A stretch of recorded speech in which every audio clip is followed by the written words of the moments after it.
Et salut à tous mes petits cyborgs du Turfu, j'espère que vous allez bien. On se retrouve pour un nouveau numéro e-Gazette Flash Tennis. Et oui, WTA Madrid, WTA Rome, ATP Rome, on y est enfin. Il y a eu les qualifs déjà de fait et on rentre dans le vif du sujet. La terre sera beaucoup plus lente là-bas qu'à Madrid, hein, faut le savoir. Et donc, ne vous faites pas piéger hein, par rapport à certains joueurs qui ont très bien joué le tournoi d'avant, qui peuvent être mis plus en difficulté sur celui-ci. En attendant, n'hésitez pas à cliquer sur le bouton s'abonner et la petite cloche si vous voulez recevoir une petite notification à chaque nouvelle vidéo. Et n'hésitez pas à liker et à commenter parce qu'on fait un tirage au sort chaque fin de mois pour faire gagner un an d'abonnement, tout compris à Tipster Pronostic, valeur 150 euros. Parmi la vidéo la plus commentée du mois, on fera donc un tirage au sort. Et n'oubliez pas également, vous avez tous les liens en dessous. Rejoignez-nous surtout sur le Telegram et Discord. Telegram pour recevoir toutes nos nouveautés, des exclus, des bêtes exclus. Et le Discord, pareil aussi, le Discord pour venir discuter avec toute la communauté d'analyse sportive, technique, etc.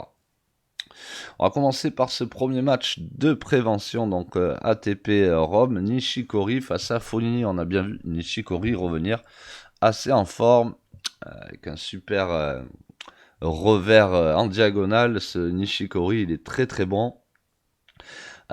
Fognini, on sait qu'il n'est pas revenu au niveau depuis. Il a fait une ou deux belles sorties, deux tournois d'avant. Depuis qu'il s'est fait opérer des chevilles, on n'a pas un Fognini, on va dire, régulier. Nishikori a montré beaucoup de belles choses sur ses derniers matchs. Le terrain va être, comme je dis, assez un peu plus lent qu'à Madrid, donc bon, ça peut arranger un petit peu les deux. Nishikori se débrouille très très bien sur terre battue. Personnellement ici, comme je vous le répète à chaque fois, ce sera soit un no-bet, soit un bet sur Nishikori. Voilà, je dis pas que je vais bet encore Nishikori, mais surtout pour vous dire quel joueur je ne vais pas bet pour sûr. C'est un match de prévention. C'est dans ma pré-liste parce qu'on ne sait jamais, les gens des fois aiment bêter Fonini. Et s'il y a full dessus, la cote du japonais pourrait monter.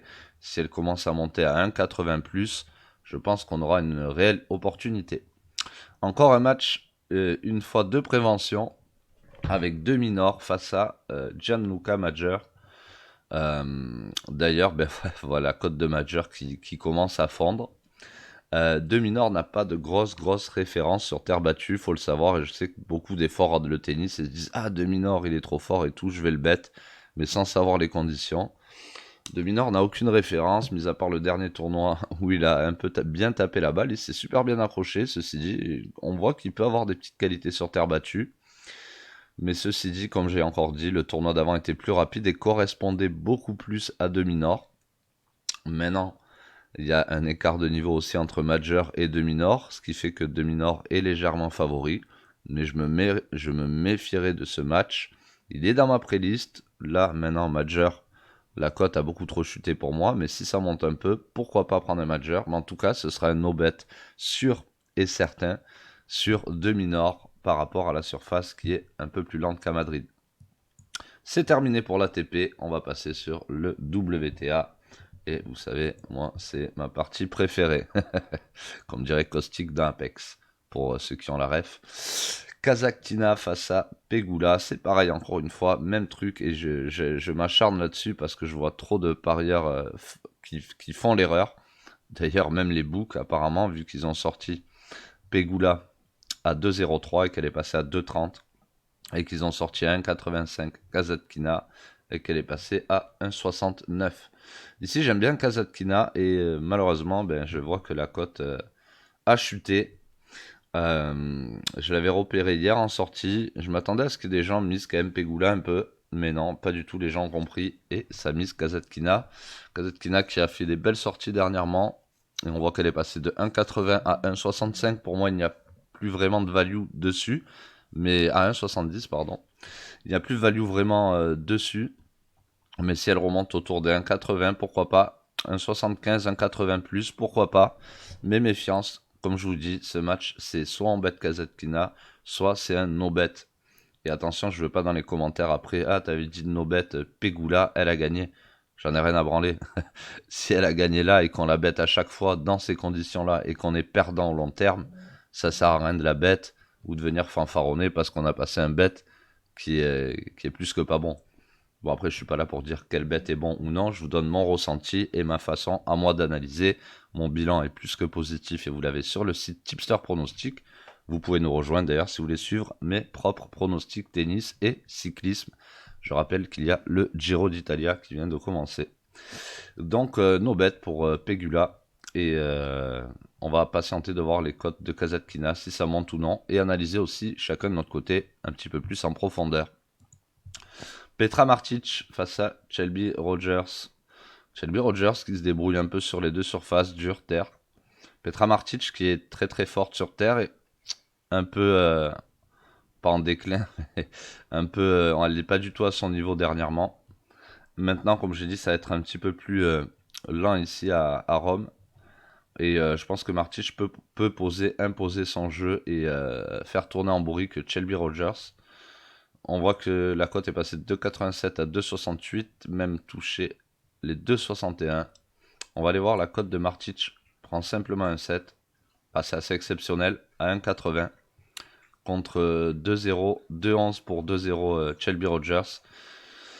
On n'a pas un TRJ encore énormissime, 97% même pas, mais la marge est prise sur Shelby Rogers. Les cotes devraient plutôt ressembler à 1,80, 2,30.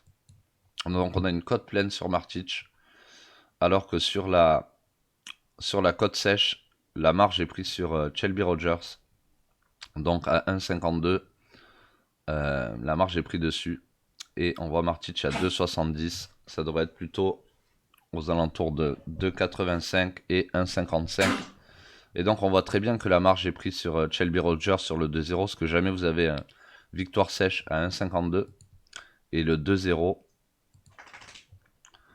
à 2,10. Donc vous pouvez pas avoir 1,52, 2,10. Et là vraiment les books prennent la marge. Ils ont totalement peur, a priori, que Martic gagne le match. Je ne sais pas pourquoi. Et ils ont absolument peur que Rogers gagne 2-0 et je ne sais pas pourquoi. Mais ils prennent quand même la marge sur Martic. Ça n'a aucun sens. Je pense que là, c'est juste certainement les mises des parieurs qui ont fait bouger les cotes. Et le book va vite s'ajuster. Ça n'a pas trop de sens. Ouais. D'ailleurs, Shelby Rogers baisse. Donc en fait, on aura du 2-10, 2-15, je pense, pour Rogers, 2-0. Et je pense que la cote va descendre bien, 1,50, 1,45 pour Rogers. Mais bon, en tout cas, méfiance. Match de prévention, mais aussi pour dire que Martic peut très bien gagner ce match et prendre un set. Et suivant les cotes et l'analyse qu'on pourra faire, le match est à 10h.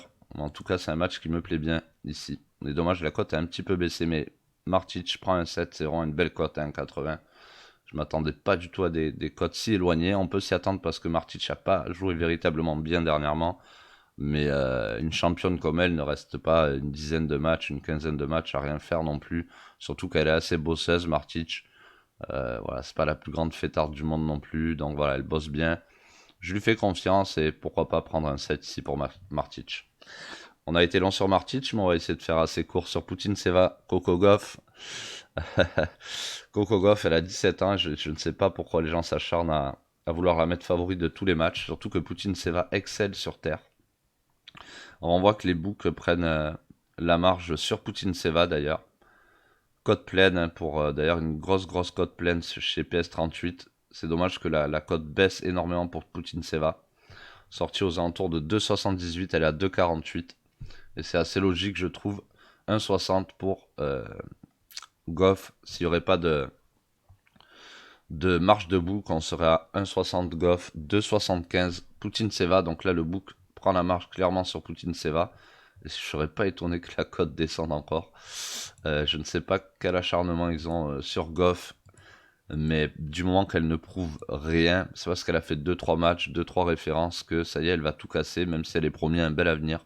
Donc attention, ici pour moi c'est no bet ou carrément bet Poutine Seva. Et je serais même pas étonné de l'avoir gagné 2-0. Je trouve les cotes complètement folles. On va aller voir le Poutine Seva gagne un set à 1,62. Poutine Seva gagne un set et je pense que ça peut remonter, c'est tombé assez bas. C'était aux alentours de 1,70. Donc méfiance. Et si je devrais me tourner vers un bet, ça serait plus Poutine-Seva gagne un set parce qu'on aura un meilleur TRJ. Disons, le book prendra moins de marge sur le set que là, ils prennent toute la marge carrément sur Poutine-Seva. Ils augmentent Coco Gauff intentionnellement à 1,60. Alors pourquoi ils font ça, PS38? Simplement parce que en se mettant à 1,60, ils sont juste au-dessus de leurs concurrents qui sont à 1,59 et 1,58. Donc voilà, ils ont un TRJ de 97,3%. C'est encore eux qui ont le meilleur TRJ sur tous les bookmakers. Donc voilà, je prendrai moi plutôt une victoire de Poutine-Seva ou un set gagnant si je devrais prendre quelque chose. Et n'oubliez pas, Poutine-Seva excelle sur terre battue. Attention, elle adore la terre battue. Elle sait très bien glisser. Elle est toute petite en plus et toute mimi. Voilà, n'oubliez pas de nous rejoindre sur le Discord et sur le Telegram comme d'habitude. Les matchs commencent d'ici 1 heure, donc je file poster la vidéo. A bientôt mes petits cyborgs du betting. Bang bang.